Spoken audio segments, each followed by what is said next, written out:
Hello everybody, welcome to study फंडा।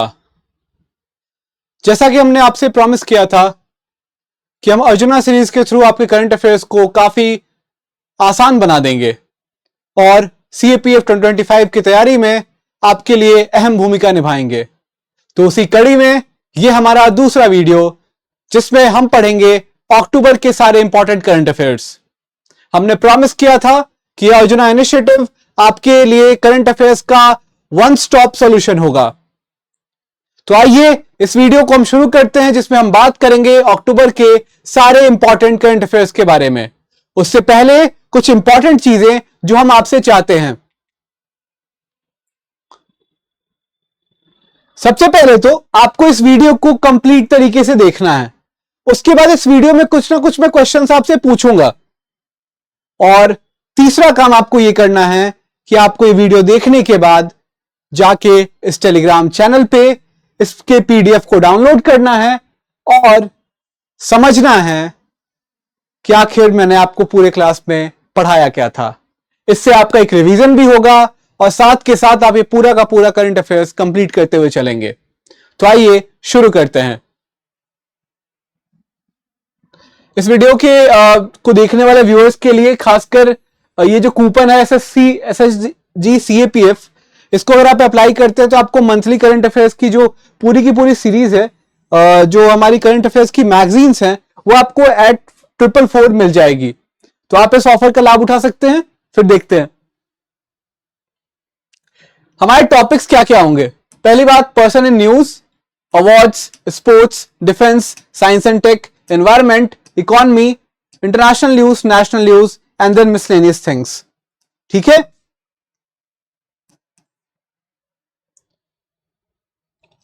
सबसे पहले हमारा टॉपिक होगा पर्सन्स इन न्यूज। अब इसमें हम उन पर्सन्स की बात करेंगे जो बहुत ही इंपॉर्टेंट हैं हमारे नेशनल करंट अफेयर्स की बेसिस पे। वो सारे पर्सन्स जिनको किसी कॉन्स्टिट्यूशनल बॉडी पे उनको अपॉइंट किया गया है या फिर किसी खास वजह से वो न्यूज में रहे हैं, या तो उनकी देहांत हुई है या फिर कोई और इशू जो बहुत ही नेशनली इंपॉर्टेंट चीज है हमारे लिए, उसके कारण वो न्यूज में रहे हैं। आगे देखते हैं। रतन टाटा साहब, मैं इस वीडियो को इस दुखद नोट के साथ शुरू तो नहीं करना चाहता था, मगर ये एक बहुत ही इंपॉर्टेंट न्यूज भी रही कि रतन टाटा साहब हमें छोड़ के चले गए। उन्होंने इस दुनिया को अलविदा कह दिया, मगर उनके जो पदचिन्ह हैं या उनकी जो एक्कोलेड्स हैं उनके जीवन की, वो इतनी ज्यादा खूबसूरत है कि उसे पढ़ना बेहद जरूरी है हमारे लिए। आइए देखते हैं।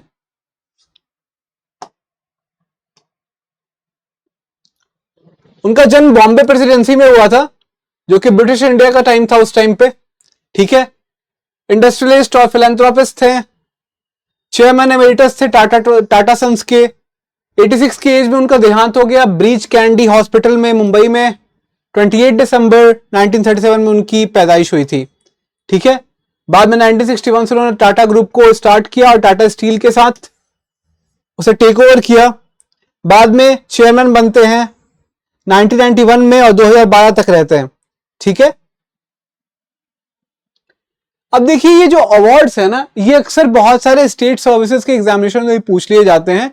और उसके अलावा अगर आप देखेंगे तो ये जो अवार्ड्स हैं, ये खासकर किनको किनको मिला है इस पे ज्यादा क्वेश्चन आता है। और अगर यूपीएससी ने खेल कर दी और रतन टाटा के बेसिस पे क्वेश्चंस पूछ लिए, तो उसके पास एक ऑप्शन अवार्ड्स पे घुमाने का भी हो सकता है। ठीक है। इसलिए मैंने सारे अवार्ड्स को यहाँ इंक्लूड किया है सो दैट हमें एक रिकैप बहुत अच्छे तरीके से हो जाए। इनको पद्म भूषण से नवाजा गया था 2000 में, फिर पद्म विभूषण से 2008 में नवाजी गई थी। इनको ओस्लो बिजनेस और पीस अवार्ड मिली थी 2010 में। फिर knight grand cross of order of the British Empire भी मिला 2014 में। सिटीजनरी अवार्ड सिंगापुर का मिल चुका था इन्हें। उसके अलावा ये ग्रेजुएट थे कॉर्नेल यूनिवर्सिटी से, college of architecture with bachelors degree and advance management programme from Harvard business school. यानी अगर आप देख सकते हैं तो हमारे रतन टाटा साहब, जो कि बहुत ही बड़े हस्ती माने जाते हैं हमारे देश के फिलैंथ्रोपी के केस में और इंडस्ट्रियलिज्म के केस में, सो इनका जो योगदान रहा है वो बहुत ही बड़ा रहा है। लेकिन उसके साथ साथ ही कितने योग्य उद्योगपति थे, उसका भी एक पहचान नहीं कि इतने सारे सम्मान मिले। उसके अलावा ये कॉर्नेल यूनिवर्सिटी से ग्रेजुएट थे, एडवांस मैनेजमेंट प्रोग्राम में, हार्वर्ड बिजनेस स्कूल से भी उन्होंने पढ़ाई करी थी। ठीक है, इसका उन्होंने टेलीकम्युनिकेशन कंपनी भी स्टार्ट की थी 1996 में, और IT company Tata consultancy services को भी स्टार्ट किया था 2004 में। देखिए इनकी जो सोशल इंपैक्ट थी वो क्या है, ये बहुत ही ज्यादा कमिटेड थे टू सोशल वेलफेयर। लगभग 65% of the total Tata group's profit went on to philanthropy. मतलब 65% जो पूरी की पूरी टाटा ग्रुप जो पैसे अर्न करती थी, उसमें जो उनका मुनाफा होता था उसके 65% चैरिटी में जाते थे।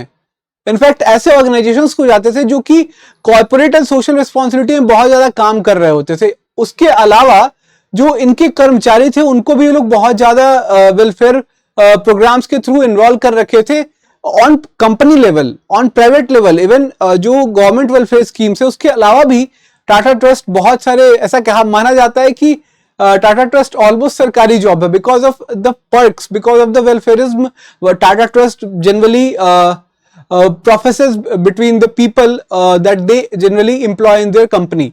ओके, आगे देखते हैं। इन्होंने बहुत सारे इनिशिएटिव्स किए थे प्राइमरी हेल्थ केयर के लिए, बहुत सारे जगह पे काम किया इन्होंने 75 मिलियन के ग्रांट भी दिए different Indian institute of science को फॉर अल्जाइमर रिसर्च। उसके अलावा इन्होंने रूरल डेवलपमेंट में भी अच्छा खासा काम किया था। ठीक है, अब देखिए अगर आपको क्योंकि अब लगभग 60 दिन ही बचे हुए हैं सीएपीएफ 2025 के लिए, और आपको अगर अपनी चीजों को अंतिम धार देनी है सो दैट आप ये एग्जाम क्लियर कर ही ले, उसके लिए आपको और कहीं जाने की आवश्यकता नहीं है। स्टडी फंड आपके लिए लेके आया है कॉन्कर सीरीज, जिसमें आप जून में पेपर 1 और पेपर 2 के फुल लेंथ टेस्ट लगा के अपने तैयारी को नाप सकते हैं कि आप कहां स्टैंड करते हैं। बहुत सारे बच्चों ने ऑलरेडी इन्वॉल्व कर लिया है, आप भी इसमें इन्वॉल्व कर सकते हैं। बहुत ही कम फी हम लोगों ने रखा है, ऑलमोस्ट 3500 ऑफलाइन के लिए, और ऑनलाइन के लिए 3000। ठीक है, जिसमें 4 टेस्ट होंगे, फुल लेंथ टेस्ट 1 मतलब पेपर 1 के और पेपर 2 दोनों के। ठीक है, इससे आपको अल्टीमेटली पता लगेगा कि आप कहां स्टैंड करते हैं। ऑलमोस्ट 500-600 बच्चे ऑलरेडी हम लोग के साथ काम कर रहे हैं इस हालांकि इस टेस्ट पे, तो उससे हमें पता चलेगा कि आप कहां स्टैंड करते हो, और आप अपनी तैयारी में हमसे सहायता ले सकते हो, हमसे बात कर सकते हो कि आपको क्या इंप्रूवमेंट चाहिए। इवन पेपर 1 में भी बहुत सारे बच्चे जो 90 से लेके 110 के स्कोर में स्टक कर गए हैं, तो उनके लिए भी काफी हेल्पफुल रहेगा ये कॉन्कर सीरीज। ठीक है, इसमें बहुत ही क्वालिटी के क्वेश्चंस और पीवाईक्यू बेस्ड क्वेश्चंस हम लोगों ने तैयार किए हैं, और ताकि आपकी जो तैयारी है वो बहुत ही अच्छे तरीके से हो सके। इसके अलावा हमारा जो क्रैश कोर्स है वो भी आप परचेज कर सकते हैं, जिसमें नोट्स, पीडीएफ, टेस्ट सीरीज, बहुत सारी चीजें कॉम्बो की तरह इंक्लूडेड है, जिसमें आपको बहुत ज्यादा हेल्प मिल सकती है। अब जस्टिस के एस पुट्टास्वामी, ये इतने इंपॉर्टेंट फिगर है हमारे इंडियन पॉलिटी के, कहीं ना कहीं हम हमेशा पढ़ते रहते हैं। अगर मैं आपसे पूछूं कि सबसे ज्यादा इंपॉर्टेंट इनका क्या कंट्रीब्यूशन रहा है, वो है right to privacy judgement, right to privacy judgement. ठीक है, सबसे ज्यादा इंपॉर्टेंट का कंट्रीब्यूशन वही रहा है। क्या होता है कि पीआईएल, अब यहां पे एक और टर्म है, इसको आपको खोजनी है, मैं आपको बस बता देता हूं कि कौन कौन से दो अच्छे हमारे बहुत ही नामी गिरामी सीजेआईज थे, कृष्णा अय्यर एंड पीएन भगवती। इनकी देन है कि हमारे देश में पब्लिक इंटरेस्ट लिटिगेशन आया 1980s के टाइम पे। अब पीआईएल होता क्या है और इसके क्या क्या इंपॉर्टेंस है, ये आपको बताना है। मैं आपको थोड़ी सी हिंट दे सकता हूं कि पब्लिक इंटरेस्ट लिटिगेशन वो होता है जब आप पब्लिक माइंडेड हैं और आप देश के लिए काम करना चाहते हैं, तो आपको अगर किसी बात पे या किसी पॉलिसी से या फिर किसी एनवायरमेंटल इशू पे अगर आपको सुप्रीम कोर्ट में न्याय चाहिए, तो अगर आप उससे डायरेक्टली पीड़ित नहीं भी हैं तब भी आप वहां अप्लाई कर सकते हैं। तो ये होता है पीएल का कंसेप्ट, और ये लाया गया था 1980s में जस्टिस पीएन भगवती और श्री कृष्ण अय्यर के द्वारा। ठीक है, तो आपको पीआईएल के एक बहुत ही महत्वपूर्ण प्रिंसिपल है जिसको कहते हैं लोकस स्टैंडाई, उसके बारे में बताना है और पीआईएल के बारे में बताना है, इसकी हिस्ट्री और इसके ओरिजिनेशन के बारे में हमें कमेंट बॉक्स में जरूर से जरूर बताना है। ठीक है, आइए देखते हैं कि 2012 में इन्होंने एक फाइल किया PIL challenging the Aadhaar scheme.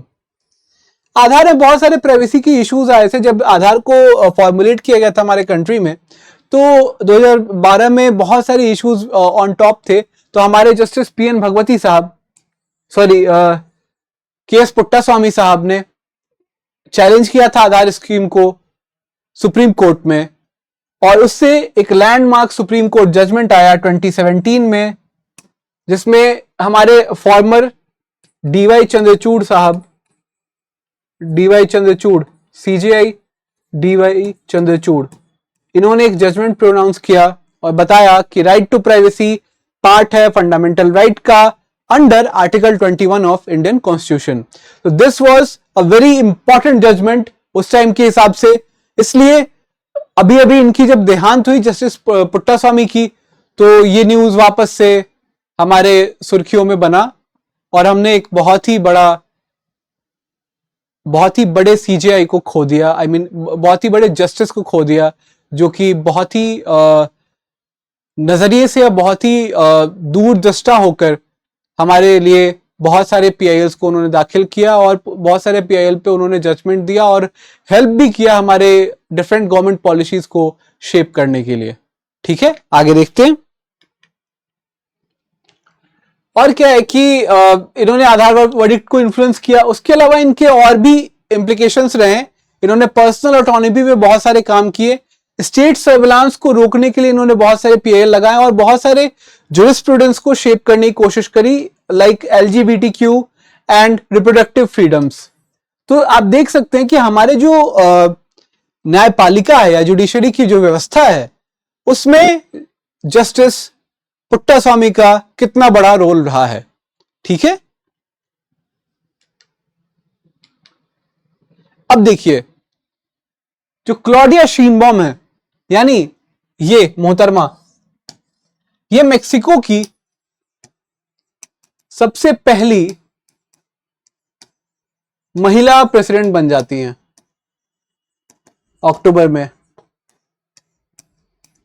ठीक है, अब ये न्यूज तो इंटरनेशनल न्यूज की तरह है जो हमें याद रखनी पड़ेगी, बहुत ही ऑब्जेक्टिव है, पर इसके अलावा मैंने आपको एक ग्रेटर कवरेज के लिए मेक्सिको का मैप लेकर आया हूं। उस पर हम देखेंगे स्पेशल जो आइलैंड है और आसपास क्या क्या डिफरेंट ज्योग्राफिकल फीचर्स हैं, क्योंकि काफी कॉम्प्लिकेटेड स्पेस पे है मेक्सिको और हमेशा से हमें भूल जाने की आदत है कि हम वहां के मैप्स को भूल जाते हैं। तो हम उसके मैप को थोड़ा ध्यान से देखते हैं और देखते हैं क्या क्या जियोमॉर्फोलॉजिकल फीचर्स हैं उसके बारे में। देखिए ये एक पार्ट है, दिस पार्ट, ये यूएसए का निकला हुआ पार्ट है। ये यहां पे सोनोरन डेजर्ट है। ठीक है, बाजा पेनिनसुला कहते हैं इसको। ये जो पार्ट है, ये पार्ट, ये जो शेड किया है, ये है सोनोरन डेजर्ट जो कि मेक्सिको और यूएसए दोनों में फैला हुआ है। और ये जो टिप निकली हुई है, दिस इज कॉल्ड एज बाजा पेनिनसुला। अगर याद रखेंगे तो बाजा पेनिनसुला। ठीक है, आपने बजा दिया है। और फिर क्या है कि इसके अलावा मेक्सिको दिख गया ये।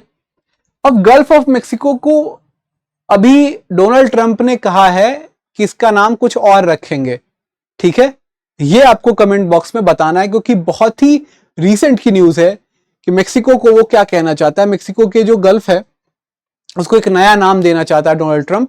तो आप बिल्कुल जाके चेक करेंगे, 2 अप्रैल के या 3 अप्रैल के आसपास की न्यूज है ये। ठीक है, और हमें कमेंट बॉक्स में जरूर बताना है आपको। फिर यूकैटन पेनिनसुला दिख रहा है आपको।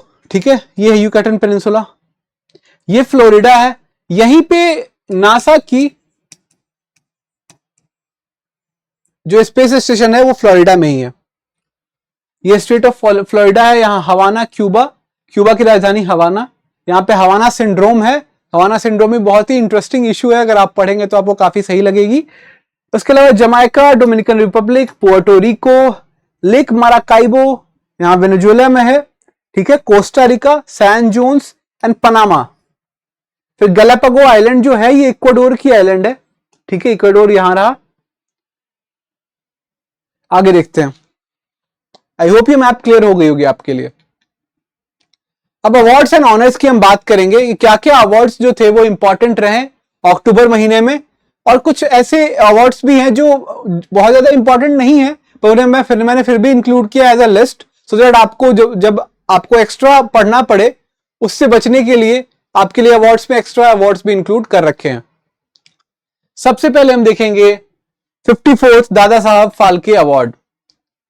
प्रेसिडेंट द्रौपदी मुर्मू ने 54th दादा साहब फाल्के अवार्ड प्रस्तुत किया टू मिथुन चक्रवर्ती, हमारे disco dancer.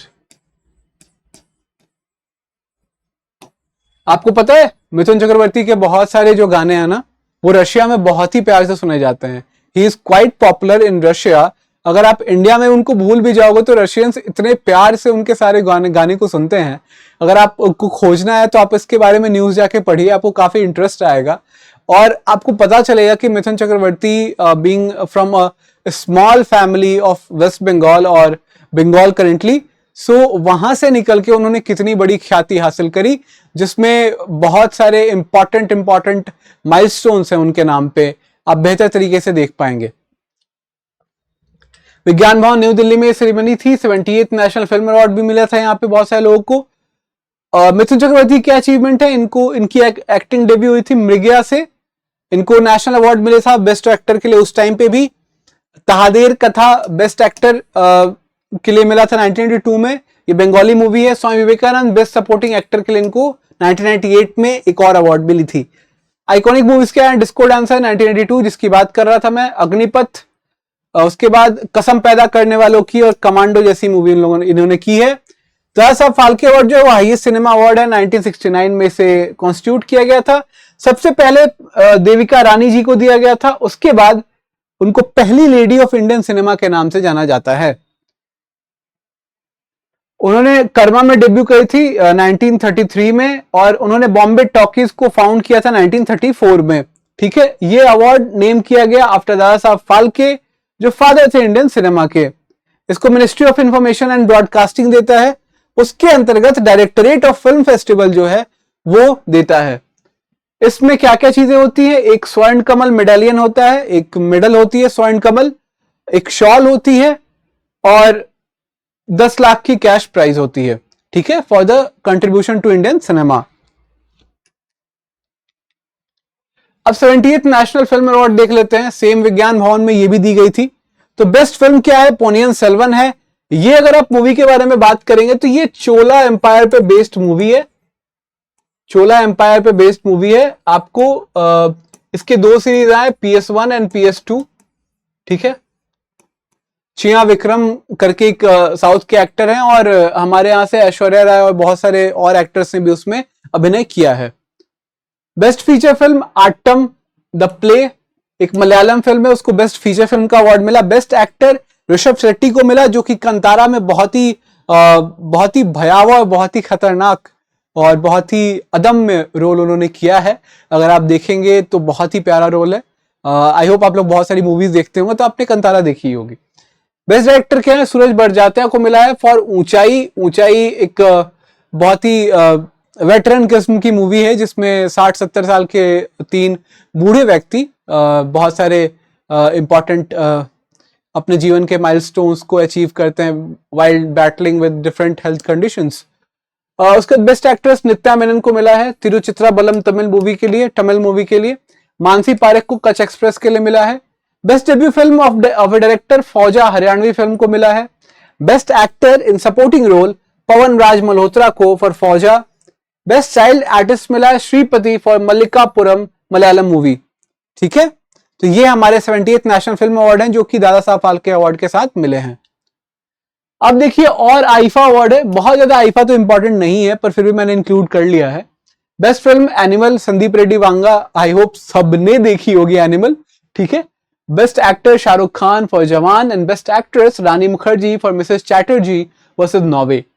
Best director Vidhu Vinod Chopra को मिला है for 12th fail, DGP Manoj Sinha पे जो मूवी बनी थी उसके लिए। बेस्ट स्टोरी मिली है रॉकी और रानी की प्रेम कहानी को। बेस्ट म्यूजिक मिला है एनिमल सारी दुनिया जला देंगे। बेस्ट लिरिक्स मिला है सिद्धार्थ गरिमा फॉर सतरंगा फ्रॉम एनिमल।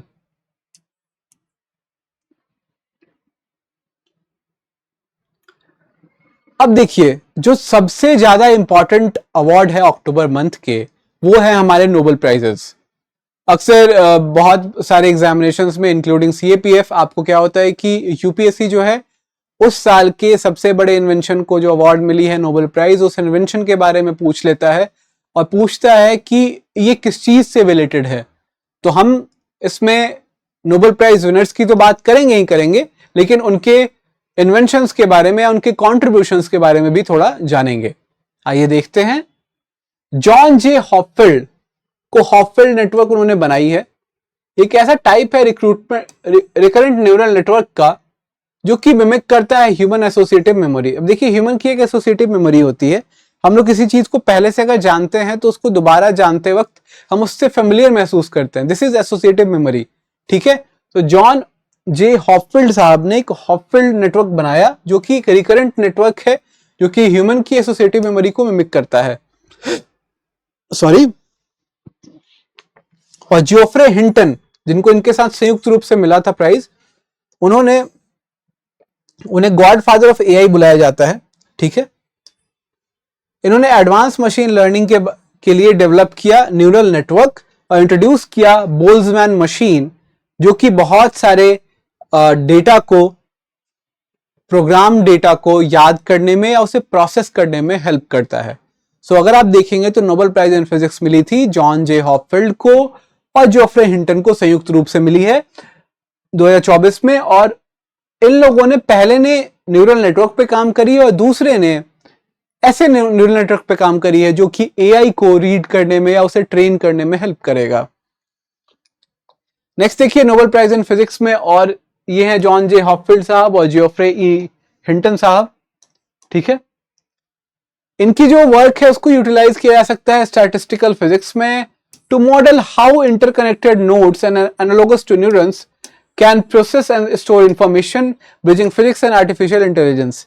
तो इनकी जो डेटा है या इनकी जो नेटवर्क है, इसको पिक करके हम एक ऐसा न्यूरल नेटवर्क तैयार कर सकते हैं या फिर एक ऐसा डेटाबेस बना सकते हैं जिसको यूज करके हम एआई को और ब्रेन को दोनों को सिमुलेट करने का काम कर सकते हैं। आई मीन, जो एआई है वो आजकल न्यूरल नेटवर्क्स पे काम कर रहा है, तो हमारे ब्रेन के तरह ही उसको एनालॉगस वे में ट्रेन किया जा सकता है, सो दैट जैसे हमारा ब्रेन सोचेगा वैसे ही वो सोचे।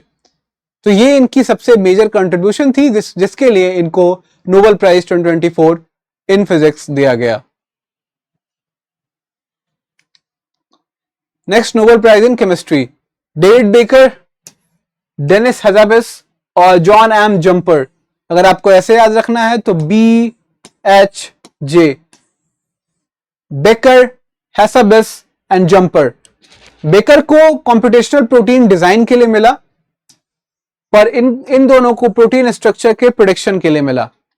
अब थोड़ा जान लेते हैं क्या था ये डिजाइन और प्रोडक्शन के जो फॉर्मेशन है उसके बारे में। डेविड बेकर को इन्होंने एक कंप्यूटेशनल मेथड डिजाइन किया, ठीक है, जिसमें नए जो प्रोटीन्स हैं वो कैसे बनते हैं इसके लिए कंप्यूटेशनल मेथड इन्होंने स्टार्ट किया, उसे डिजाइन किया, सो दैट हमें पता चले कि कैसे मेडिसिन, वैक्सीन्स और एनवायरमेंटल एप्लीकेशन में उन प्रोटीन्स का हेल्प लिया जा सकता है। डेनिस हैजाबिस और जॉन जंपर ने क्रिएट किया अल्फा फोल्ड 2। ये बहुत ही इंपॉर्टेंट कीवर्ड है, मैं इस पे डबल स्टार मार्क कर रहा हूं, इसे आपको याद रखना ही होगा। अल्फा फोल्ड 2 क्या है कि एआई मॉडल है जो कि एक्यूरेटली प्रेडिक्ट कर सकता है प्रोटीन को, उसके 3D स्ट्रक्चर्स को, कि कैसे वो अमीनो एसिड्स के सीक्वेंसेस से मिलके बनता है, ठीक है। अल्फा फोल्ड 2 ने बहुत सारे स्ट्रक्चर्स को प्रेडिक्ट कर दिया है, ऑलमोस्ट सारे के सारे प्रोटीन्स के स्ट्रक्चर को प्रेडिक्ट कर दिया है। बेकर के डिजाइन से क्या हुआ कि प्रोटीन्स जिसके जो खास एप्लीकेशन थे, नए नए फार्मास्यूटिकल्स को बनाने में, हम नए नए वैक्सीन्स को बनाने में या नैनो मटेरियल्स को बनाने में, वो हमें बहुत ही अच्छे तरीके से पता चलने लगा है। इसलिए इनके ये इंपॉर्टेंट कंट्रीब्यूशन को देखते हुए इन्हें नोबेल प्राइज इन केमिस्ट्री दिया गया। अब देखिए नोबेल प्राइज इन फिजियोलॉजी और मेडिसिन, तो विक्टर एम्ब्रोस और गैरी रुवकुन, ये दो लोग हैं जिन्हें नोबेल प्राइज फिजियोलॉजी या मेडिसिन पे मिला। इन दोनों ने क्या काम किया है? इन लोगों ने माइक्रो आरएनए पे काम किया है, जिसका रोल है पोस्ट ट्रांसक्रिप्शनल जीन रेगुलेशन में। अगर आपको मैं समझाऊं तो बहुत ही बेसिक टर्म्स में समझा रहा हूं, बहुत डिटेल में नहीं जा रहा, पर आप समझिए कि क्या होता है कि एक सेल है, इसका ये न्यूक्लियस है, न्यूक्लियस में होते हैं डीएनए। अब डीएनए से क्या होता है कि डीएनए को बार बार रेप्लिकेट करना होता है या फिर ट्रांसक्राइब करना होता है इनटू प्रोटीन, ट्रांसलेट करना होता है इनटू प्रोटीन। तो इस पूरे के पूरे सेंट्रल डॉगमा को मैं आपको समझा देता हूं और फिर एमआरएनए का रोल कहां आया ये मैं आपको बताता हूं। डीएनए से बनता है आरएनए और आरएनए जाता है प्रोटीन बनता है। डीएनए से आरएनए बनने के लिए क्या है, ट्रांसक्रिप्शन बोलते हैं इसे, इस प्रोसेस को बोलते हैं ट्रांसलेशन।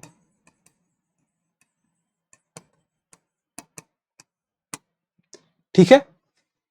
अब क्या है कि डीएनए से आरएनए बनता है तो इसमें जो मैसेज है, जो कि कोडॉन्स हैं डीएनए पे या जो जीन बैठा हुआ है डीएनए पे, वो ट्रांसक्राइब होता है इनटू आरएनए और यही एमआरएनए का फुल फॉर्म है मैसेंजर आरएनए। ये जाके ये अपने उस मैसेज को जो कि डीएनए में था उसे कैरी करता है और जाता है with the help of other tRNA and other things use करके प्रोटीन बनाता है, उसे असेंबल करता है, एक अमाइनो एसिड का चेन बनाता है।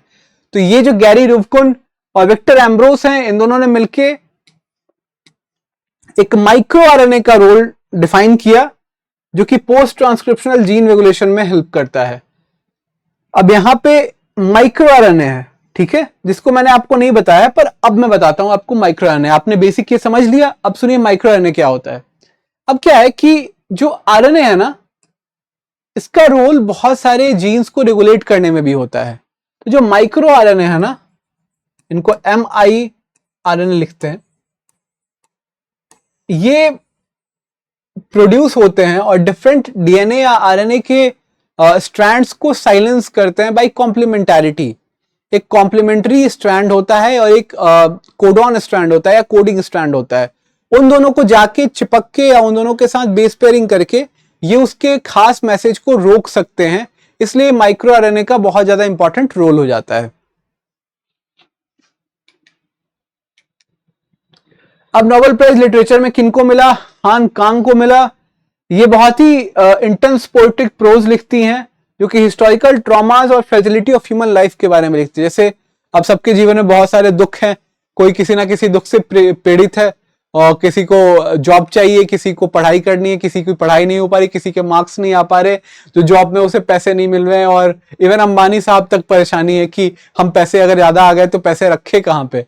तो वैसे ही ह्यूमन चैलेंजेस को, ह्यूमन साइकोलॉजी को या ह्यूमन ट्रॉमा को ये हान कांग साहब बहुत मोहतरमा बहुत ही प्यार से लिखा करती हैं, बहुत ही इंटेंस वे में लिखा करती हैं। आप इनकी पोइट्रीज को पढ़ सकते हैं, बहुत ही तरीके से कविताएं लिखा करती हैं। तो इसी इनके कंट्रीब्यूशन के लिए इनको नोबेल प्राइज इन लिटरेचर 2024 मिला। नोबेल प्राइज इकोनॉमिक्स में Ben S बर्नाके, Douglas W diamond और फिलिप एच डाइविग को मिली है। सॉरी आई मिस दिस, ये पिक्चर गलत है, ठीक है। ये पिक्चर देखिए, ये सही है। Nobel prize in literature, Nobel prize in economics, Daron Acemoglu, Simon Johnson and James A Robinson को इस बार की अवार्ड मिली है, ठीक है।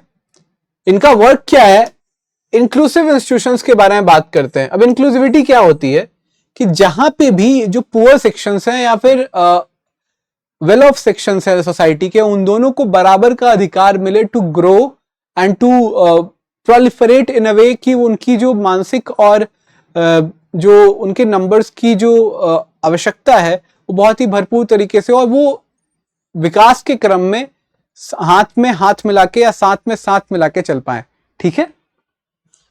तो जैसे डेमोक्रेसी और रूल ऑफ लॉ है, उसमें कैसे इंक्लूसिव इंस्टीट्यूशंस हेल्प करती हैं, उसके बारे में Daron Acemoglu, Simon Johnson and James A Robinson ने बताई है। इसी के लिए इनको नोबेल प्राइज इन इकोनॉमिक्स मिला, ठीक है। नोबेल प्राइज इन पीस देख लेते हैं। निहोन हिदांक्यो जापान की कॉन्फेडरेशन है, ANH बॉम्ब सफरर्स ऑर्गेनाइजेशन है, उसको नोबेल प्राइज मिला। अब ये लोग कौन है, जैसे नागासाकी और हिरोशिमा पे 1945 के 6 और 9 अगस्त को अमेरिका ने बॉम्ब गिराई थी, एटॉमिक बॉम्ब गिराई थी, ठीक है। सो उससे बहुत ज्यादा क्षति पहुंची थी। तो उस समय के कुछ सर्वाइवर्स का ये एसोसिएशन है निहॉन हिदांक्यो, जिसने बहुत सारे पीस के काम करे हैं, बहुत ज्यादा रिहेबिलिटेशन का काम किया है, इसलिए निहॉन हिदांक्यो को इस बार का नोबेल पीस प्राइज मिला था।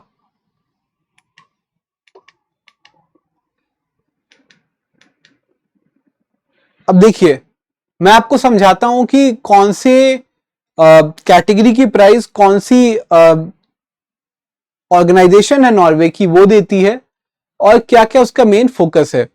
तो अगर आप ध्यान से देख सकते हैं तो physics, chemistry and this economy, इसको Royal Swedish Academy of Sciences देता है।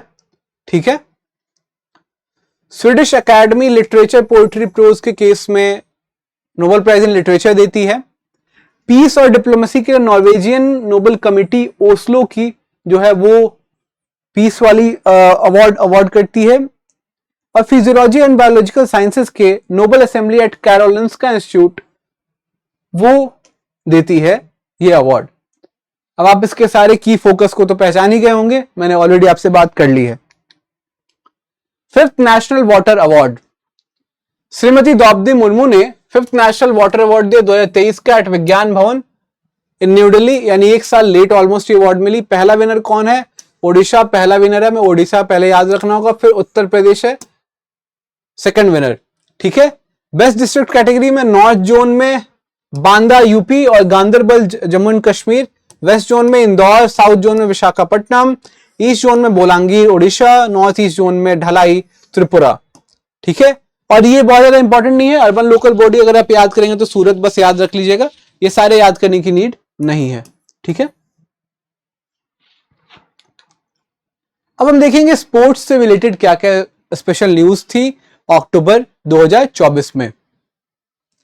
सबसे पहले तो kho kho world cup I थी हमारे कंट्री में, पहला खो खो वर्ल्ड कप हुआ जिसकी डेट्स हैं जनवरी 13 to 19, 2025। Indira Gandhi indoor stadium में खेला गया, सारे के सारे मैचेस यहीं पे हुए थे। बहुत ही जल्दी 7 ए साइड मैचेस हुए हैं यहाँ पे, similar to ultimate kho kho जो हुआ करता है वर्ल्ड लेवल पे, उसके फॉर्मेट पे ही हुआ। पार्टिसिपेशन 23 कंट्री ने पार्टिसिपेट किया across 6 continents, 20 men's team and 19 women's team, यानी 20 men team and 19 women team ने यहाँ पे पार्टिसिपेट किया है।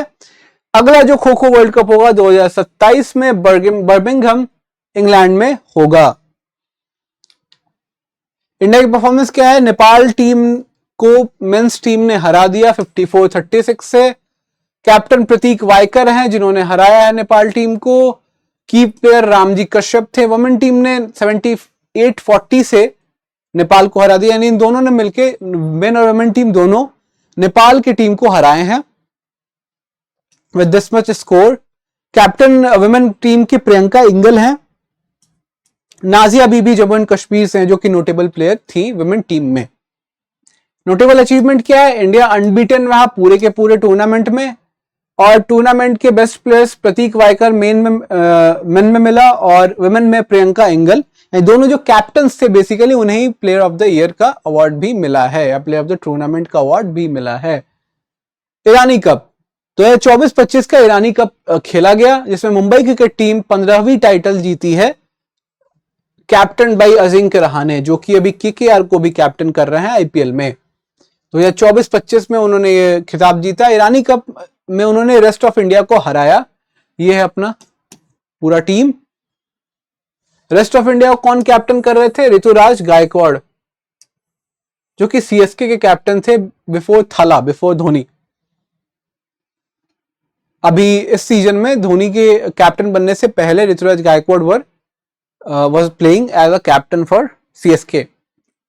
मुंबई का 15वां ईरानी कप विन है और ये एकाना स्टेडियम लखनऊ में खेला गया था इसका फाइनल।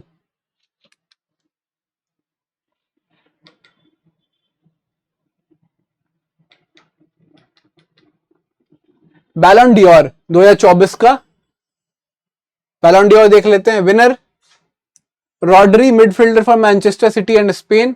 सबसे ज्यादा यही इंपॉर्टेंट है, 68th award ceremony eight theatre डा शैटलेट इन पेरिस में इनको मिला हुआ था। Mains club of the year real Madrid को मिला है। आई होप बहुत सारे फुटबॉल एंथुसियास्ट होंगे जो रियल मैड्रिड और ये सारी चीजों को जानते होंगे। ठीक है, top goal scorer Gerd Muller award, top scorer Harry Kane और किलियन एम्बापे को मिला है जिन्होंने 52 गोल्स पास सीजन में दागे हैं। ठीक है, वुमेन बैलन डी'ओर बहुत ज्यादा इंपॉर्टेंट नहीं है। अब हम देखेंगे डिफेंस के सारे न्यूज के बारे में कि डिफेंस के कौन कौन से एक्सरसाइजेस हुए हैं, क्या क्या स्पेशल इक्विपमेंट्स हम लोगों ने अभी अभी एक्वायर किए हैं और क्या नए नए मिसाइल्स हमारे पास अभी आए हैं। ठीक है, देखिए सबसे पहले एक्सरसाइज का नाम है SIMBEX 2024 Singapore India maritime bilateral exercise. Eastern naval command Visakhapatnam में हुआ है। ये 31st एडिशन था सिम्बेक्स का। इस एक्सरसाइज की शुरुआत हुई थी as the name of lion king in 1994 और तब से अब तक ये बायलैटरल मैरीटाइम एक्सरसाइज की तरफ बहुत ही ज्यादा ग्रो कर चुका है, जिसमें दोनों कंट्री बहुत ही बढ़ चढ़ के हिस्सा लेते हैं। सेकेंड एक्सरसाइज है स्वावलंबन शक्ति एक्सरसाइज। सुदर्शन चक्र corps of the Indian army southern command ने पार्टिसिपेट किया है, उन लोगों ने स्वावलंबन शक्ति एक्सरसाइज चालू किया है। Babina field firing range near Jhansi में ये किया गया।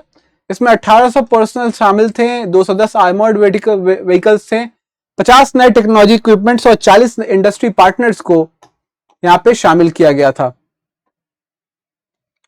आगे एक्सरसाइज देखेंगे नसीम अल बहर। ये जो एक्सरसाइज है ये ओमान के साथ इंडिया करता है and this is naval exercise, नौसेना का एक्सरसाइज है। ये गोवा के पोर्ट में हार्बर और पोर्ट दो इसके फेजेस होते हैं, सी फेज और हार्बर फेज होता है। वो दोनों फेज गोवा में कंडक्ट किए गए 13 से लेके 15 अक्टूबर के बीच में। इब समर करके एक्सरसाइज है, इसकी 8th एडिशन हुई। इंडिया, ब्राजील, साउथ अफ्रीका में हुई है ये। आईएनएस तलवार इंडिया की तरफ से गया था पार्टिसिपेट करने। फिर मालाबार एक्सरसाइज है 2024 की। अगर आपको याद रखनी है कि क्वाड के कौन कौन से मेंबर्स हैं, वही मालाबार एक्सरसाइज जनरली करते हैं, तो आप ऐसे याद रख सकते हैं JUSIA, जूसिया, यानी Japan, USA, India and Australia. ठीक है, विशाखापट्टनम में हुआ एक्सरसाइज। 28th एडिशन है मालाबार एक्सरसाइज का, जो कि 8 अक्टूबर को शुरू हुआ। Opening ceremony Indian naval ship Satpura पे मनाई गई एट विशाखापट्टनम और ये बायलैटरल एक्सरसाइज की तरह स्टार्ट हुई थी इंडिया और यूएसए के बीच में बहुत ही पहले, लेकिन आज ये मालाबार एक्सरसाइज के नाम से जानी जाती है। सागर कवच एक्सरसाइज इंडियन कोस्ट गार्ड ने करी गुजरात और यूटी दमन एंड दीव के कोस्ट पे। सारे एजेंसी जो रिस्पॉन्सिबल हैं कोस्टल सिक्योरिटी के लिए, जैसे Indian state police, Indian navy, maritime police, border security force, national security guard, Gujarat maritime body, सब ने बढ़ चढ़ के हिस्सा लिया इस इंपॉर्टेंट एक्सरसाइज में। काजिंद, कजाकिस्तान के साथ इंडिया की 8वीं एडिशन की काजिंद मिलिट्री एक्सरसाइज हुई है और ये Surya foreign training node Auli Uttarakhand में हुई। ठीक है, काजिंद 2024 को हर साल 2016 के बाद हर साल ये किया जा रहा है इंडिया के साथ। लास्ट जो जॉइंट एक्सरसाइज थी वो ओटार कजाकिस्तान में हुई थी हमारी। ठीक है, और यहां पे हमारे जो कुमाऊं रेजिमेंट है इंडियन आर्मी का, वो इसमें पार्टिसिपेट करता है। कजाकिस्तान के और भी फैक्ट्स देख लेते हैं। कैपिटल अस्ताना है, करेंसी कजाकिस्तानी टेंगे है, लैंडलॉक्ड कंट्री है, 9th लार्जेस्ट कंट्री है वर्ल्ड में। कजाकिस्तान ऑफिशियल स्टेट लैंग्वेज है Kazakh. It is one of the world's top producer of uranium. सबसे इंपॉर्टेंट बात है कि यूरेनियम का सबसे टॉप प्रोड्यूसर्स जो है वो कजाकिस्तान है। देखिए यहां पे 2 ज्योग्राफिकल फीचर्स हैं, अरल सी, लेक बल्कश। ठीक है, यहां पे माउंट अल्ब्रस है, कॉकेशियन माउंटेन के रेंज में आता है ये कैस्पियन सी। ठीक है, तिब्बत की plateau, Altai mountains of Mongolia and Gobi desert of China. ये कुछ फीचर्स थे, ज्योग्राफिकल फीचर्स जो आपको बताया है मैंने। अब देखिए 2 जहाज जो है वो इंडिया के सेना में डिलीवर हुई है। उन दोनों जहाज के बारे में आपको बताता हूं, उनके इंपॉर्टेंट काम क्या है वो भी देखते हैं। गार्डन रीच सी बिल्डर्स एंटरप्राइजेस ने आईएनएस निर्देशक दिया जो सेकंड सर्वे वेसल है इंडियन नेवी का, ये है आईएनएस निर्देशक, जो कि इंडियन शिपिंग स्टैंडर्ड्स के बेसिस पे बनाई गई है और बहुत ही हेल्पफुल हो गई हमारे सर्वेलेंस में। लार्सन एंड टुब्रो ने लॉन्च किया पहला मल्टीपर्पस वेसल आईएनएस समर्थक, अपने कट्टुपल्ली शिपयार्ड नियर चेन्नई से इन्होंने लॉन्च किया पहला मल्टीपर्पस वेसल आईएनएस समर्थक। स्पेसिफिकेशन क्या है? 106 मीटर लॉन्ग है, 16.8 मीटर्स वाइड है, 15 नॉट्स के स्पीड से घूम सकता है। ये टोइंग ऑपरेशंस के, जनरली जो बड़े बड़े जहाज होते हैं उनको टग बोट्स चाहिए होते हैं to tow them to specific positions. Abhay क्या है? एक 7th anti marine warfare shallow water craft है, दैट इज ASWC है, जो कि बिल्ड किया गया है Garden Reach ship builders and engineers के द्वारा इंडियन नेवी के साथ मिलकर, और लॉन्च किया गया LNT के at LNT Kattupalli shipyard near Chennai. ठीक है, देखिए इसमें बहुत सारी चीजें हैं। ये शैलो वाटर क्राफ्ट है, यानी बहुत ही ऊपर मतलब बहता है पानी पे और बहुत ज्यादा डूब के नहीं चलता। यहाँ पे बहुत सारे मिसाइल्स भी लगाए गए हैं, रडार्स लगाए गए हैं, जो कि इसको बहुत ज्यादा एफिशिएंट बना देते हैं। टॉर्पीडो डिफेंस सिस्टम भी है इसमें।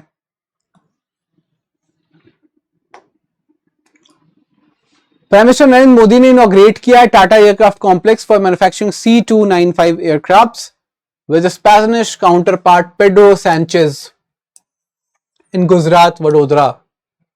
56 एयरक्राफ्ट C295 प्रोग्राम के अंतर्गत बनेंगे, जिसमें से 16 डिलीवर कर दिए गए हैं, being delivered directly by the aircraft manufacturing company Airbus from Spain, and remaining 40 will be built at facility which is the first private sector final assembly for military aircraft in India।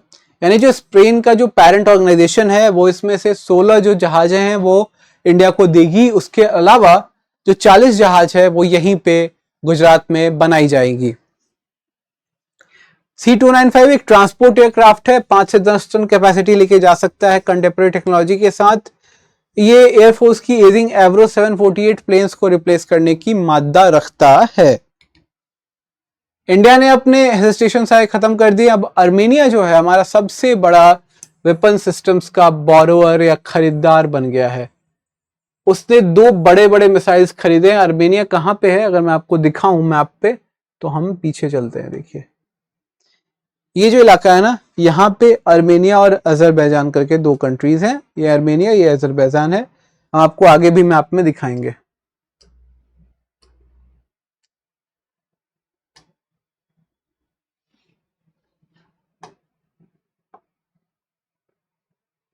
तो Armenia ने पहले आकाश air defence missiles खरीदे हैं, और पिनाका, ये है आकाश और ये है पिनाका।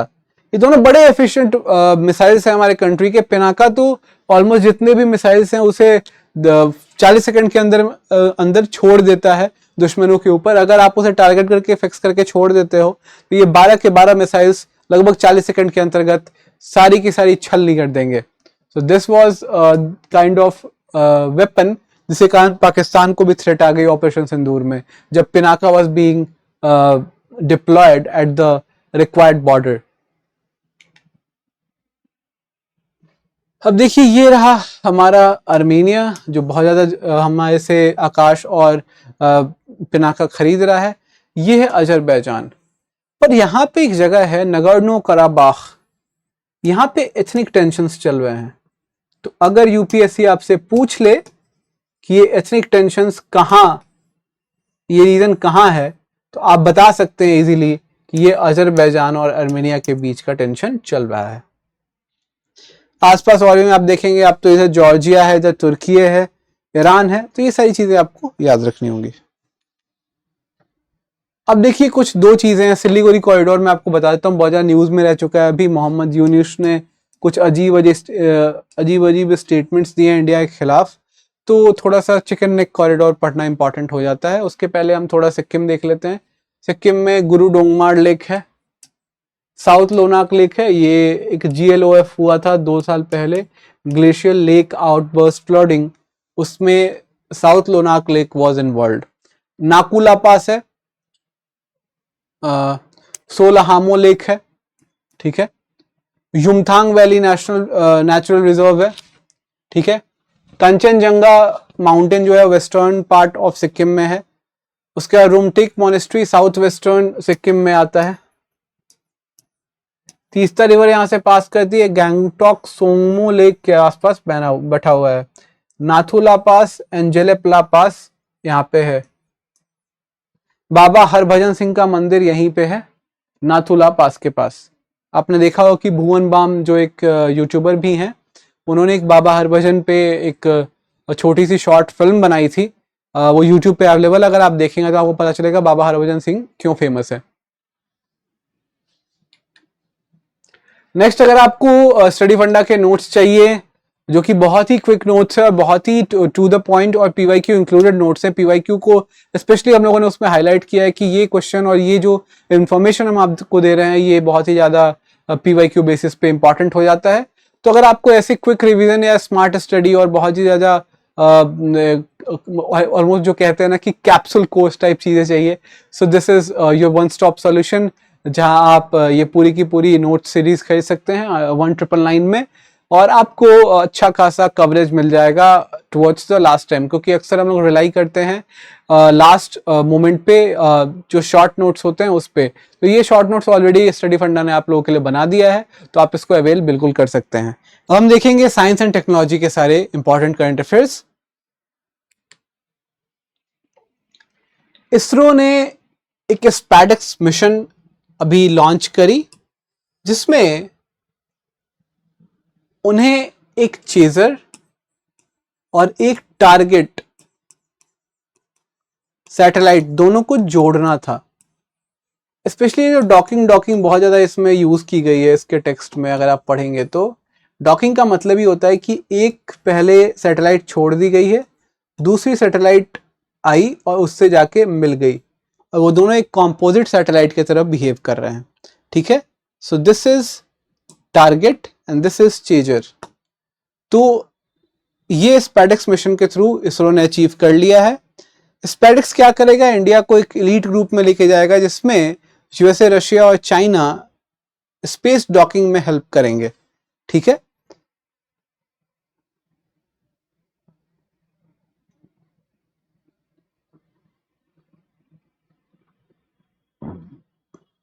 देखिए एक है यहां पे टारगेट और ये रहा चेजर, ये दोनों एक दूसरे में आके मिल जाएंगे, या फिर इन डिफरेंट फॉर्मेशंस वो एक साथ घूमते हैं, या फिर एक साथ वो रोटेट कर रहे होते हैं या रिवॉल्व कर रहे होते हैं। ठीक है, एक सिंगल ऑर्बिटिंग यूनिट की तरह। देख रहे हैं, इसको स्पेस हैंडशेक कहते हैं। आई मीन अगर ठीक से आपकी दोस्ती भी नहीं हुई हो, आप दूर दूर से आप हाथ मिलाते हो, this is kind of that space handshake. ठीक है, ये हेल्प करेगा हमें चंद्रयान 4 जैसे मिशंस में, जहाँ पे हमें डिफरेंट सैटेलाइट्स को कोऑर्डिनेशन में यहाँ से छोड़ना होगा हमारी धरती से, सो दैट वो हमारे गंतव्य तक अच्छे तरीके से पहुंच पाए। अब मेस ऑब्जर्वेटरी है, इंडिया के डिपार्टमेंट ऑफ एटॉमिक एनर्जी ने इनॉग्रेट किया है मेजर एटमॉस्फेरिक चिरनकोव एक्सपेरिमेंट मेस। कहाँ पे, हानले, लद्दाख में। अगर आप ऐसे देखेंगे तो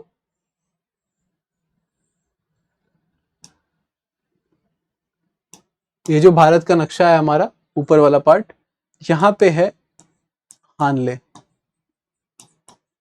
यहीं पे ये मेस ऑब्जर्वेटरी बनाई गई है। ये करती क्या है एक्चुअली, ये जो छतरी है ना, ये सिग्नल को पहुंचाती है, ये रिसीवर है, और ये डिफरेंट यहाँ पे आप ऑब्जर्वेटरीज बैठे हुए हैं जो ऑब्जर्व करते हैं डिफरेंट सोलर और सेलेस्टियल ऑब्जेक्ट्स को। ठीक है, बार्क भी इसमें इन्वॉल्व है। मेस टेलीस्कोप क्या करेगा, ये ऑब्जर्व करेगा हाई एनर्जी गामा रेस को, स्पेशली ये अल्फा, बीटा, गामा 3 तरह के रेस होते हैं, आप इसका डिटेल पढ़ सकते हैं। आपको ये बताना है गामा सबसे ज्यादा पेनिट्रेटिंग कौन सा रे होता है। ठीक है, कमेंट बॉक्स में जरूर बताइएगा। हाई एनर्जी गामा रेस को उसको ऑब्जर्व करते हैं, और एक major milestone India cosmic ray research में ये बनाएगा, जहां पे गामा रेस को, even infrared rays, radio waves, इन सबको तो ट्रैप किए जाते ही हैं, पर अब ये गामा रेस को भी ट्रैप करके डिफरेंट जो सेलेस्टियल चेंजेस हैं उसको देख पाएगा, उसे समझ पाएगा और देश को बता पाएगा। खासकर जो सुपरनोवा जैसी एक्सपेरिमेंट हो जाती है, ब्लैक होल जैसे एक्सपेरिमेंट हो जाते हैं, आई मीन ब्लैक होल जैसे घटनाएं हो जाती हैं यूनिवर्स में, और गामा रे की जो बर्स्ट आती है उससे, उसको बताने में और उसको सुलझाने में ही हमें हेल्प करेगा। PROBA 3 mission, ESA that is European space agency ने एक प्रोबा 3 मिशन छोड़ा इंडिया के पीएसएलवी के यूज करके। जो यूरोपियन यूनियन की प्रोबा 3 जो मिशन है वो लॉन्च की गई। ड्यूअल सैटेलाइट मिशन है, इसे डिजाइन किया गया to create an artificial solar eclipse in the space. Actually जो सूर्य ग्रहण है ना, वो बनाने के लिए, आर्टिफिशियल सूर्य ग्रहण बनाने के लिए, सूर्य ग्रहण होता कैसे है अगर आप सोचे तो, जो भी दो ही खासकर हमारे मून और अर्थ हैं जो कि लॉक्ड हैं एक दूसरे के साथ, तो सन के सामने आ जाना या सन और अर्थ के बीच में मून का आ जाना सूर्य ग्रहण पैदा करता है। ठीक है, तो अगर एक आर्टिफिशियल सूर्य ग्रहण बनाया जाए तो उससे हमें पता चलेगा कि कैसे ये चीजें एक्चुअली में सेलेस्टियली होती हैं और क्या क्या इसके रिपरकशंस हो सकते हैं हमारे मानव प्रजाति पे। इसलिए PROBA mission European space agency का मिशन है जो कि इसरो के द्वारा छोड़ा गया था।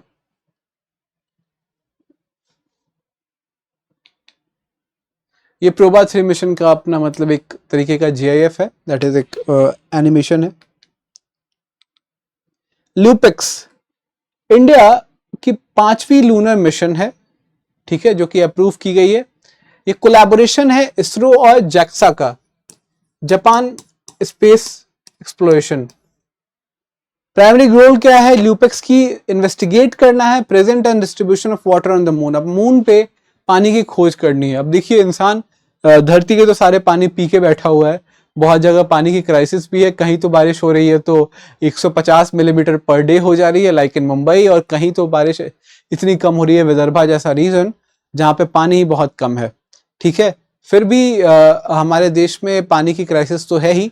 बेंगलुरु जैसी मतलब स्टेट्स जो हैं, बेंगलुरु जैसे जो कैपिटल्स हैं, स्टेट कैपिटल्स, वहाँ पे इतनी ज़्यादा पानी की कमी हो जाती है कि लोग 2-3 दिन तक उन्हें पानी नहीं मिलता for their basic daily needs.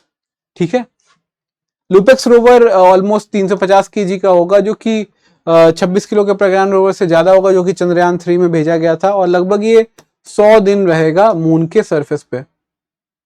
आगे देखते हैं, ये वही बात है, लूपेक्स के बारे में बता दिया। अब छठा ओशन साइंटिस्ट ने डिस्कवर किया है, पहले इसको हम पढ़ते हैं फिर मैं आपको समझाता हूं। Scientists at Northwestern University have discovered a massive underground ocean 3 times larger than all of the Earth's surface oceans combined, located 700 kilometers beneath the Earth's surface within ringwoodite in the mantle. अब रिंगवुडाइट क्या है? रिंगवुडाइट एक तरीके का fossil होता है, ठीक है, जो कि हमें मेंटल में मिलता है। तो 700 किलोमीटर नीचे फ्रॉम द सरफेस साइंटिस्टों को एक बहुत बड़ा ओशन मिला है, जो कि हमारे अर्थ के जितने भी ओशन हैं उनसे काफी बड़ा है, इसलिए इसको 6th ओशन भी कह रहे हैं और बहुत लार्ज ओशन भी कह रहे हैं। मार्बर्ग वायरस, रवांडा जो है वो बुरुंडी और रवांडा साउथ अफ्रीका के आस एकदम साउथ अफ्रीका के थोड़े ऊपर अफ्रीका के जो इनर कंट्रीज हैं, ये काइंड ऑफ अगर आप देखेंगे तो this is south Africa, Botswana, लिसोथो, ये सब ईस्वातिनी जगह वाला जगह है। यहाँ पे डीआरसी है, डेमोक्रेटिक रिपब्लिक ऑफ कॉन्गो। इस एरिया में जो है वो आपको दिखेगा रवांडा और बुरुंडी एक पास ही बैठे हुए 2 कंट्रीज हैं।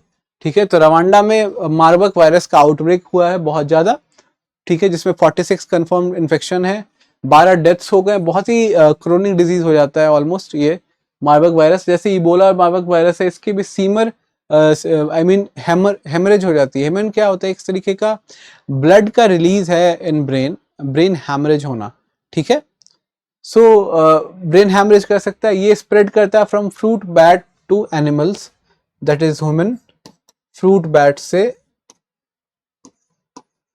चमगादड़ों से ह्यूमंस में स्प्रेड करता है ये, यानी जो जंगल में रहने वाले लोग हैं वो काफी ससेप्टेबल हैं इसके लिए।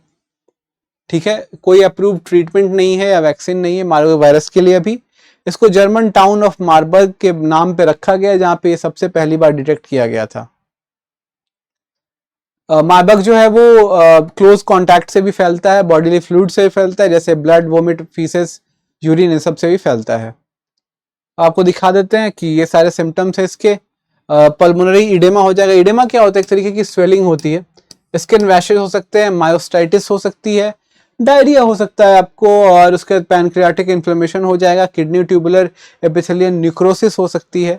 ठीक है, ये सारी चीजें इसमें हो सकती हैं।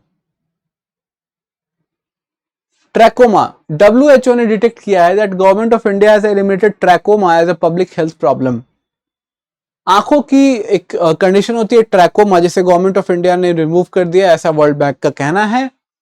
ये बैक्टीरियम क्लाइमेडिया ट्रैकोमैटिस के द्वारा होती थी, और ट्रैकोमा जो वो कॉन्टेजियस डिजीज है, स्प्रेड करता है through contact with the eyes, eyelids, nose और throat secretions of infected people. If left untreated it can cause irreversible damage to, that is, इसको ट्रैकोमा हो जाती है, वो अगर सही टाइम पे इलाज नहीं कराएगा तो उसकी आंखें हमेशा के लिए भी खराब हो सकती हैं। ये स्टेप्स है उसके फैलने का, आप बहुत ही सेल्फ एक्सप्लेनेटरी, आप इसे रोक के पढ़ सकते हैं, बहुत ज्यादा चेंजेस इसमें है नहीं।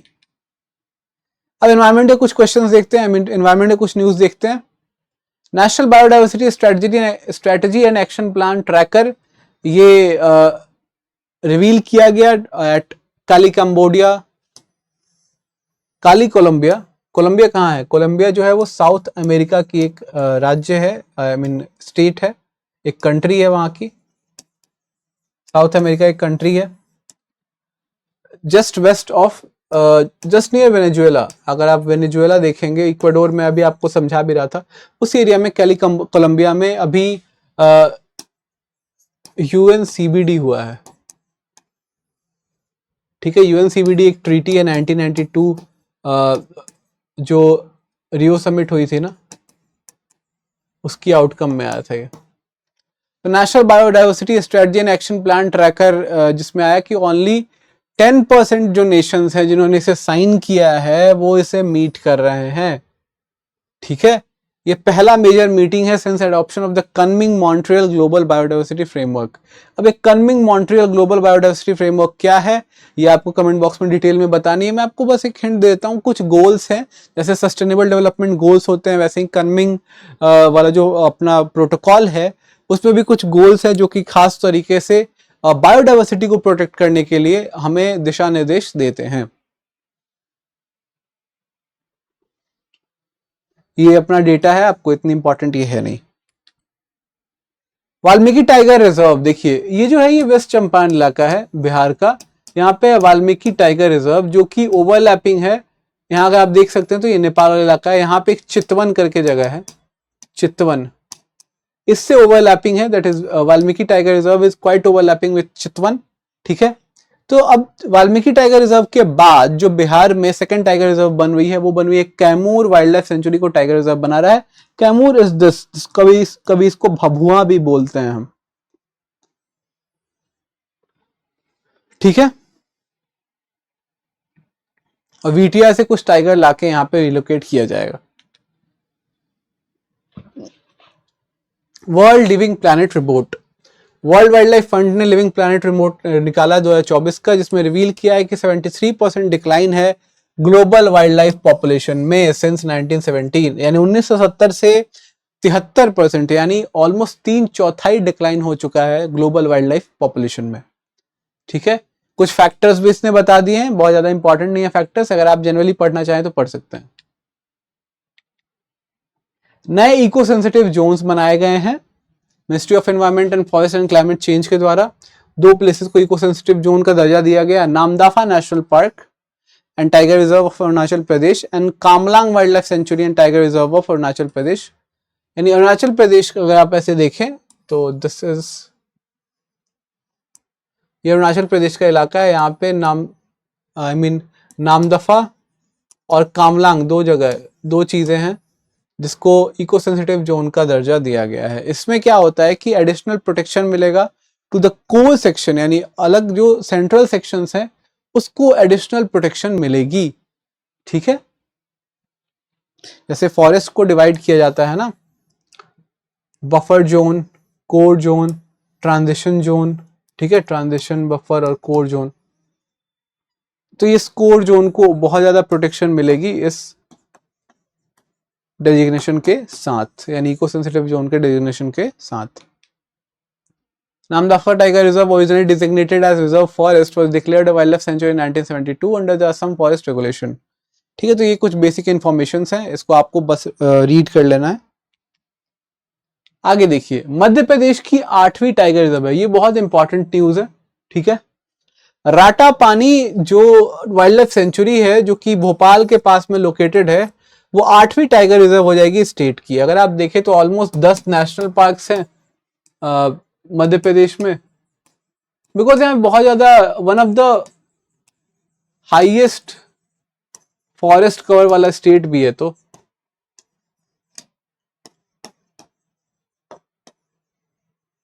ठीक है, तो क्या होता है कि यहाँ पे 10 से ज्यादा नेशनल पार्क्स भी हैं, ऑलमोस्ट 10, और फिर 8वीं टाइगर रिजर्व भी बनी जा रही है जो कि राटा पानी वाइल्ड लाइफ सेंचुरी है, वहां पे बन रहा है। प्रोबेबली प्रोनाउंसिएशन चेंज हो सकता है, रत्ता पानी भी हो सकता है, अगर आप वहां के लोकल हैं तो प्लीज ऑफेंड ना होए।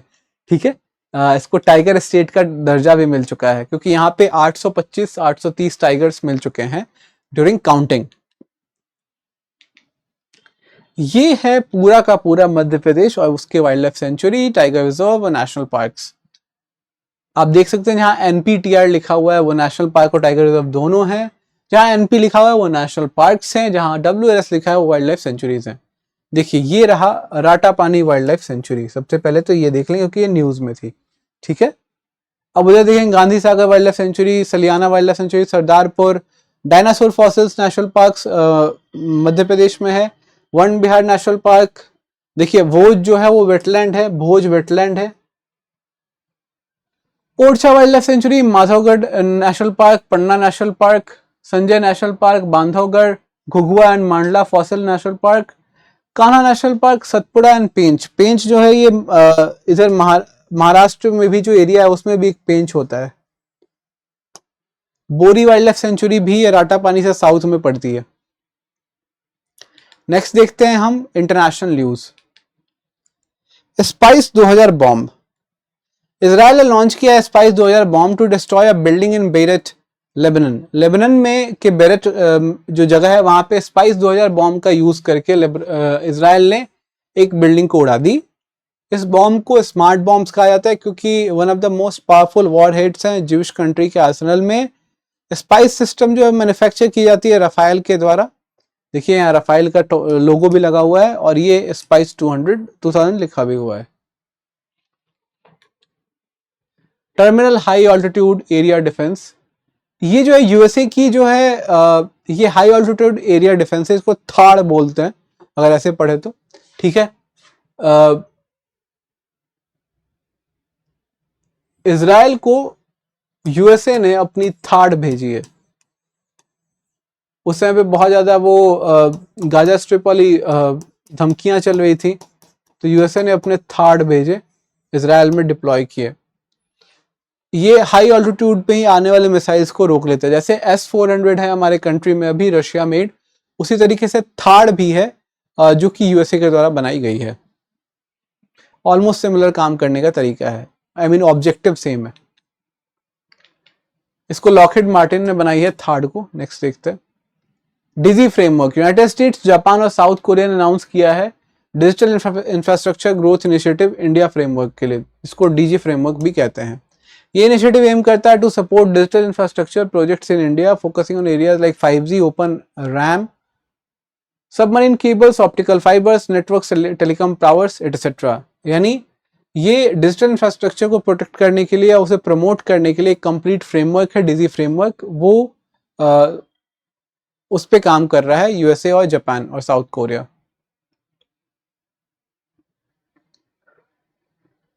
इजिप्ट को मलेरिया फ्री डिक्लेयर कर दिया गया। और आपके लिए सवाल ये कि मलेरिया किस कॉजेटिव एजेंट के द्वारा होता है?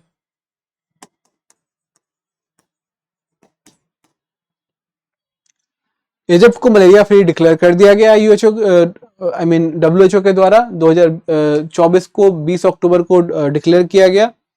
ठीक है, इससे वर्ल्ड हेल्थ ऑर्गेनाइजेशन जो है वो सर्टिफाइड करता है इजिप्ट को कि वो मलेरिया फ्री है। एक सिग्निफिकेंट पब्लिक हेल्थ माइलस्टोन है फॉर दैट अफ्रीकन कंट्री। अब ये मैं आपको मैप लेके आया हूं, जिस मैप के थ्रू आपको बहुत सारी चीजें क्लियर हो जाएंगी। देखिए, यह सुएज कनाल, सिनाई पेनिनसुला,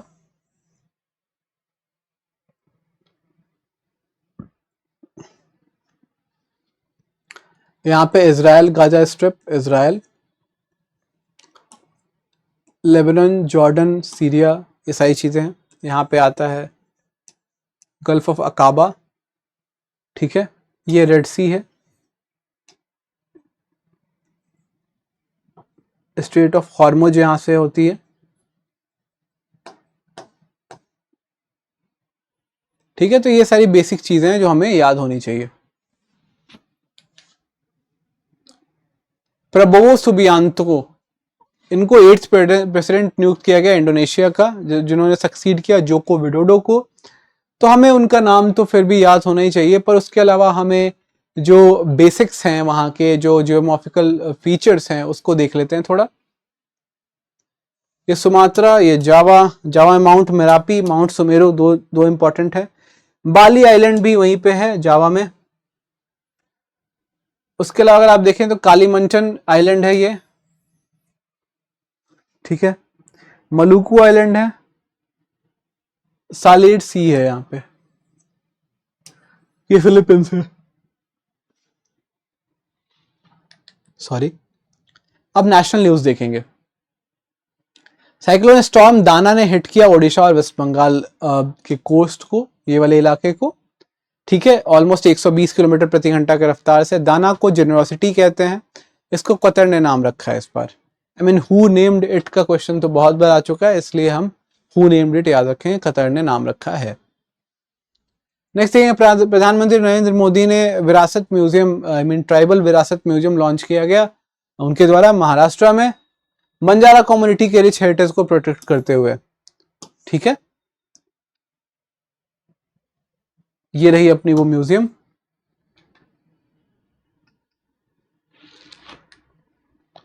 सुप्रीम कोर्ट के जस्टिस स्टैचू को रिमूव कर दिया गया, उसके पट्टी को हटा दिया गया। कानून अंधा नहीं है, अब कानून देख सकती है। ठीक है, this is a great thing.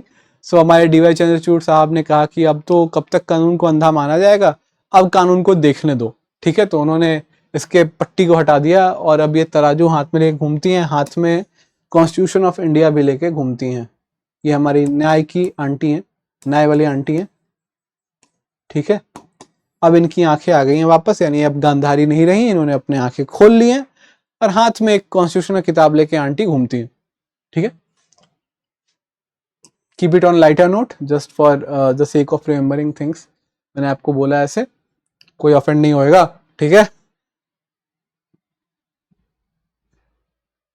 Shift from colonial symbolism है यहाँ पे, वही इसका पर्पस ऑफ चेंज माना जा रहा है कि जो अंग्रेजी उपनिवेशवाद थी, जो उनकी कॉलोनी की जो थॉट प्रोसेस है, जिसमें कानून को अंधा माना गया था, पट्टी के साथ माना गया था, वो चीज को हटाने की कोशिश की गई है।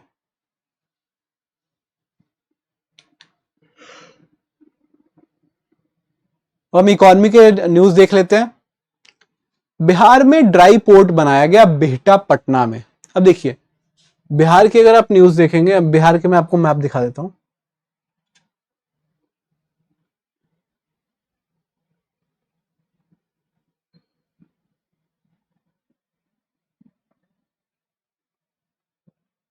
एक मिनट, ये है जो सबसे लंबी आपको ये सुराहीदार सिगार शेप की जगह दिख रही है, ये है पटना। ठीक है, थोड़ी चीजें आगे बढ़ गई, यहीं तक है। ठीक है, ये है पटना और इसमें एक इलाका है बिहटा, यहां पे बनी है ड्राई पोर्ट। ड्राई पोर्ट क्या होता है वो मैं आपको समझाता हूं।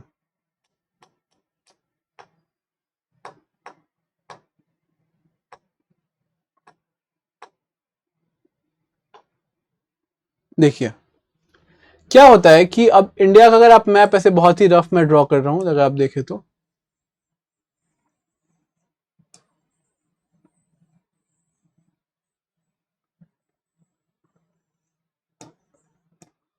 ठीक है, बहुत ही रफ मैंने ड्रॉ किया है। तो ये है पटना और यहाँ बिहटा अगर आप मान लें तो ये बिहटा,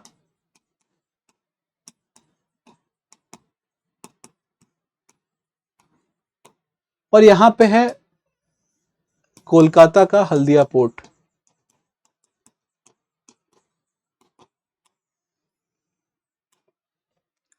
अब बिहटा से कोलकाता जाने के लिए बहुत सारा टाइम लग सकता है, तो जितने भी पोर्ट्स पे जो कंटेनर्स हैं उनके सामान को अनलोडिंग करने के लिए डिफरेंट ट्रक्स के थ्रू लाया जाएगा बिहटा में, और बिहटा से चीज़ों को ट्रांसफ़र करने में ईजी हो जाएगा, क्योंकि ड्राई पोर्ट मीन्स यहाँ पे पानी तो है नहीं, और Bihar is a landlocked state, तो पानी वहाँ पे वैसे भी नहीं है कि आप वहाँ पे जहाज़ चला पाए। और ऐसे कंटेनर्स को वहाँ पे लाके आप एज अ डिस्ट्रीब्यूटिंग हब की तरह आप यूज कर सकते हैं, उसे ड्राई पोर्ट बोलते हैं।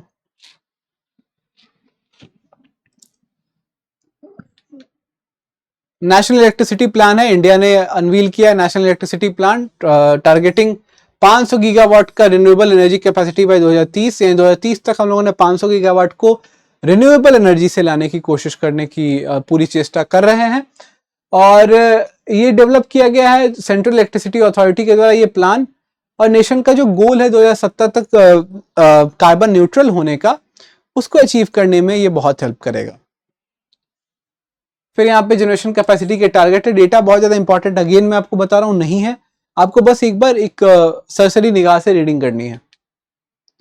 गलथिया बे अंडमान एंड निकोबार आइलैंड में इसको 13वां मेजर पोर्ट डिक्लेयर किया गया है। ठीक है, 12 ऑपरेशनल पोर्ट अभी इंडिया में है, जिसमें और 200 नॉन मेजर वंस है। जैसे देखिए 12 ऑपरेशनल मेजर हैं और 200 नॉन मेजर वंस हैं अभी इंडिया में। 12 जो मेजर पोर्ट था उसको कामाराजार पोर्ट बोला जाता है, ये तमिलनाडु में है।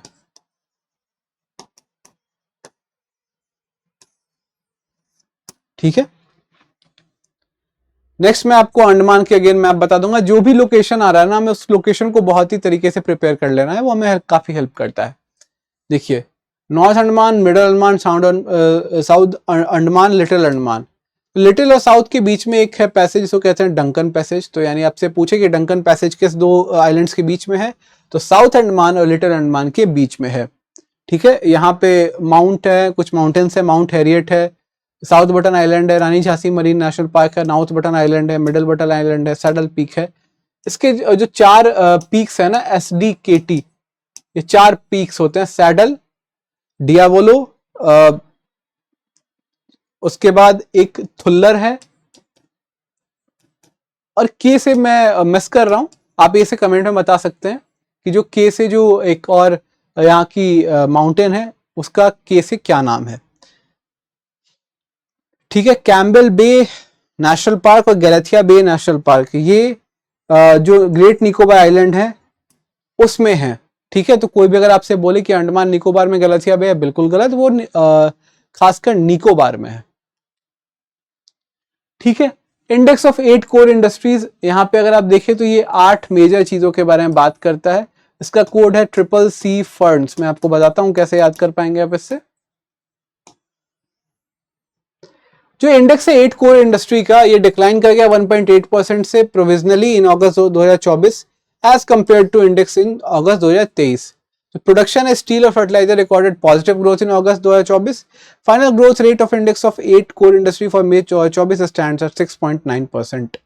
अब देखिए क्या है ना कि जो देश की, किसी भी देश की जो अगर कोर इंडस्ट्री को नापिएगा आप, या उसके बारे में अगर आपको डेटा वगैरह पता हो जाएगी, तो आपको अल्टीमेटली पता चल जाएगा देश ग्रो कर रहा है या नहीं कर रहा है। उसी तरीके के लिए ये एक इंडेक्स है जिसमें 8 मेजर चीजों के बारे में बात की जाती है। उन 8 का एक निमोनिक मैंने तैयार किया है, इसमें 3 C और फर्न्स है। फर्न्स यानी पेटल, ट्रिपल C यानी कोल, क्रूड और सीमेंट। ठीक है, जिसमें कोयला सबसे बड़ा, जो इलेक्ट्रिसिटी है, रिफाइनरी जो है, ये सबसे बड़ा इसका मेजर कंपोनेंट है। फिर इलेक्ट्रिसिटी है, फिर यहाँ पे स्टील है, फिर यहाँ पे कोयला है। ये इसका ऑर्डर है। तो आप कोई भी ऐसे पहले पे इलेक्ट्रिसिटी रखना है, पहले पे रिफाइनरी रखनी है, दूसरे पे इलेक्ट्रिसिटी रखनी है हमें।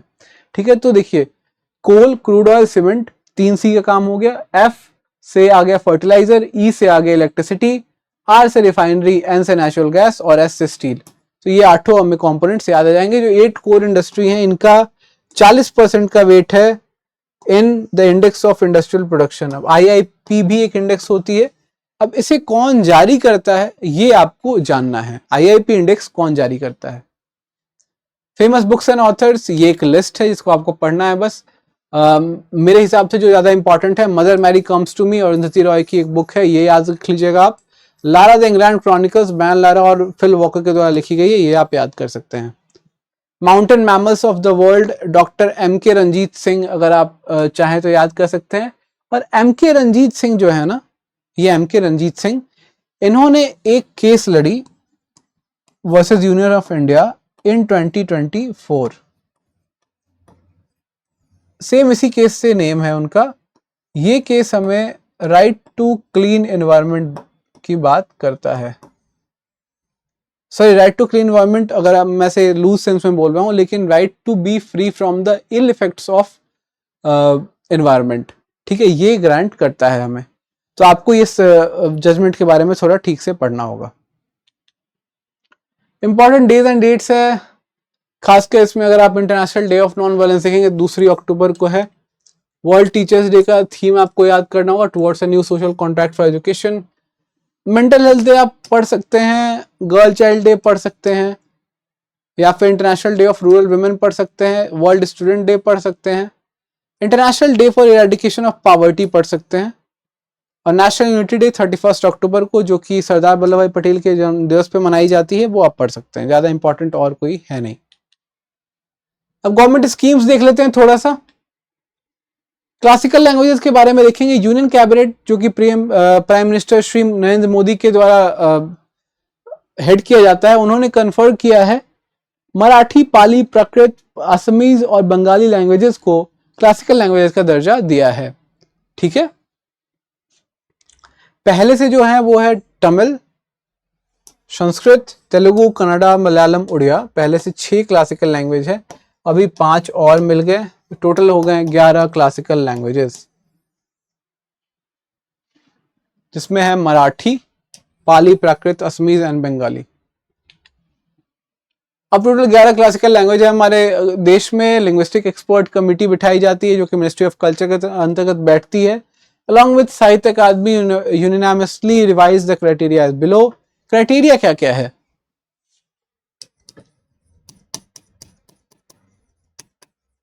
अब किसी भी लैंग्वेज को क्लासिकल लैंग्वेज अगर डिक्लेयर करना है तो क्या क्या क्राइटेरिया आप फॉलो करेंगे?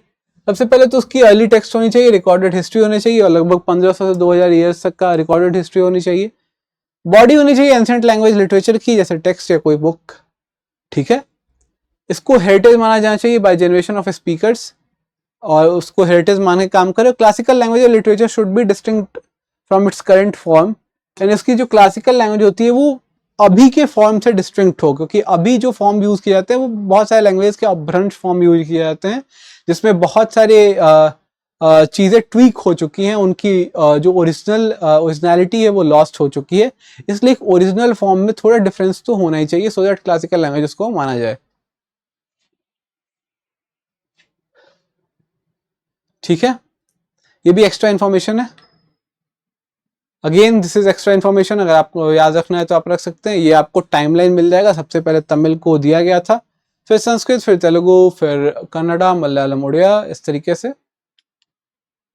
National maritime heritage complex Lothal Gujarat में नरेंद्र मोदी जी ने उद्घाटन किया है इसका। लाइट हाउस म्यूजियम बनाया गया अंडर फेज बी, जो कि फंड किया जाएगा directorate general of light houses and light ships. ठीक है, ministry of ports, shippings and waterways के अंतर्गत ये बनेगा।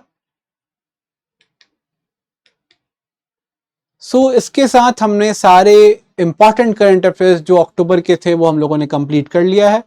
आई होप आपको ये क्लास पसंद आई होगी। आपको, जैसा मैंने शुरू में ही कहा था, आपको इसके PDF को डाउनलोड करना है और स्पेशल चीज़ें इसकी पढ़नी है फ्रॉम द टेलीग्राम ग्रुप जो हमने आपको शो किया था। स्टडी फंडा UPSC के टेलीग्राम चैनल से आप डाउनलोड कर सकते हैं, और जाके बिल्कुल इस पूरे के पूरे वीडियो का आप रिविजन कीजिए, सो दैट आप मैक्सिमम गेन कर पाएं from the current affairs of month October. इसी के साथ मिलेंगे अगले वीडियो में, तब तक के लिए जय हिंद, थैंक यू।